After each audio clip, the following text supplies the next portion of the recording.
Lord's institute of engineering and technology Hyderabad का वाहिद Muslim minority autonomous engineering institute affiliated to Osmania university बेहतरीन placements के साथ। अस्सलाम वालेकुम नाज़रीन, आइए नजर डालते हैं देश की राजधानी नई दिल्ली और उत्तर प्रदेश से कुछ खास खबरों पर।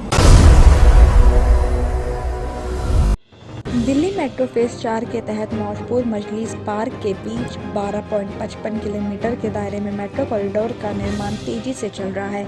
इसके बनने से लाखों यात्रियों को जाम से छुटकारा मिलेगा और काफ़ी कम टाइम में अपने डेस्टिनेशन तक पहुंच सकेंगे। इस कॉरिडोर पर सफ़र के दौरान यात्रियों को सिग्नेचर ब्रिज और यमुना नदी के सौंदर्य को भी निहारने का मौका मिलेगा। फिलहाल यमुना पर मेट्रो के 5वें पुल का काम चल रहा है। आपको बता दें कि पहली बार कैंटिलीवर विधि का यूज़ किया जाएगा, यानी एक खास टेक्निकल यूज़ में लाई जाएगी। तो वहीं पिंक लाइन के विस्तार के बाद 2023 तक देश का पहला रिंग मेट्रो कॉरिडोर तैयार हो जाएगा। फिलहाल भजनपुरा चौक और झड़ौदा माजरा के बीच पिलर लगाने के साथ साथ यमुना एरिया में भी काम तेजी से चल रहा है। साथ ही ये भी बताया जा रहा है कि दिल्ली मेट्रो रेल कॉरपोरेशन के मुताबिक ये पुल वजीराबाद ब्रिज और सिग्नेचर ब्रिज के बीच बनेगा। इसकी ऊंचाई सिग्नेचर ब्रिज से कम रहेगी और सफर के दौरान यात्रियों को प्राकृतिक के साथ साथ सिग्नेचर ब्रिज की खूबसूरती भी दिखाई देगी।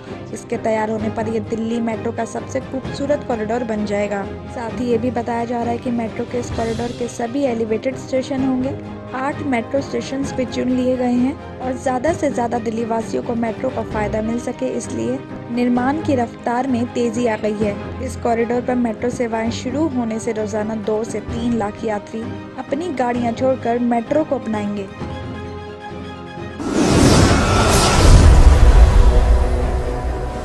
दिल्ली के मैदानगढ़ी थाना इलाके के भाटी माइंस के जंगल में मंगलवार को एक युवक का जली हुई बॉडी मिली है। मृतक की पहचान दीपांशु नाम का शख्स जो नांगला एन्क्लेव सेक्टर 22 फरीदाबाद का रहने वाला बताया जा रहा है। बताया जा रहा है कि यह शख्स 5 सितंबर को दोपहर करीब 12:30 बजे अपनी स्कूटी से घर से निकला था। इस शख्स के घर वालों ने वहीं पास की पुलिस चौकी में उस शख्स के गायब होने की शिकायत भी दर्ज करवाई थी। साथ ही घर वालों ने उस शख्स की फोटो और स्कूटी की फोटो भी सोशल मीडिया पर पोस्ट कर दी थी। इसके बाद दीपांशु का पता चला तो उस शख्स की बॉडी मंगलवार को भाटी माइंस के जंगल में एक खान में मिली है, जिसकी बॉडी 60 से 65% जली हुई है। हालांकि दीपांशु की बॉडी के पास से कोई सुसाइड नोट नहीं मिला है। दीपांशु के पास से उसका मोबाइल, पर्स और ज्वलनशील पदार्थ लाने के लिए यूज की गई बोतल बरामद कर ली गई है। पुलिस ने यह भी बताया कि उसकी महिला 2 से 5 सितंबर को झगड़ा हो गया था। इसके बाद वो अपनी स्कूटी लेकर अपने घर से निकल गया था। पुलिस शुरुआती जांच में से खुदकुशी का मामला बता रही है।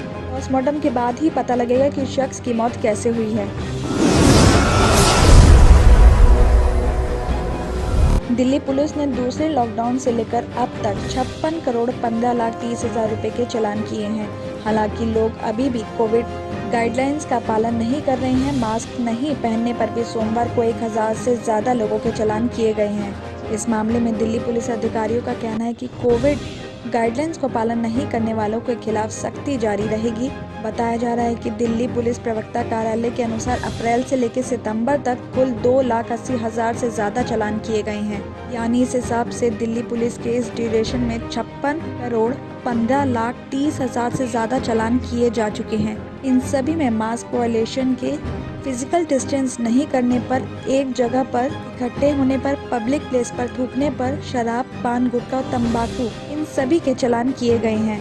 इसी के साथ ये भी बताया जा रहा है कि पुलिस ने कनॉट प्लेस में कोविड से रिलेटेड गाइडलाइंस का उल्लंघन करने पर भी आउटलेट में हुक्का परोसने के लिए भी FIR दर्ज की है, जहां एक कैफे और एक क्लब से 2 लोगों की गिरफ्तारी हुई है। सौतेला पिता अपनी 11 साल की बेटी के साथ 6 सालों से दरिंदगी कर रहा था। मां की शिकायत पर कालिंदी कुंज थाना पुलिस ने मामला दर्ज कर लिया है। बताया जा रहा है कि दक्षिण पूर्व जिला पुलिस अधिकारी के अनुसार पीड़ित बच्ची की मां ने सोमवार को कालिंदी कुंज थाना पुलिस को शिकायत दी थी कि सौतेला पिता उसकी 11 साल की बेटी के साथ दुष्कर्म करता है और वो 6 साल से बेटी को अपनी हवस का शिकार बना रहा है। कालिंदी कुंज थाना पुलिस ने पीड़ित बच्ची की मां की शिकायत पर सोमवार रात को ही मामला दर्ज कर लिया था। पुलिस की ने पीड़ित बच्ची की सोमवार को ही मेडिकल जांच करवाई थी। मंगलवार शाम तक आरोपी को गिरफ्तार नहीं किया जा सका था। मामला दर्ज होने के बाद आरोपी फरार हो गया है। कालिंदी कुंज पुलिस ने आरोपी की तलाश शुरू भी कर दी है। पुलिस की टीमें दिल्ली NCR में छापेमारी भी कर रही है।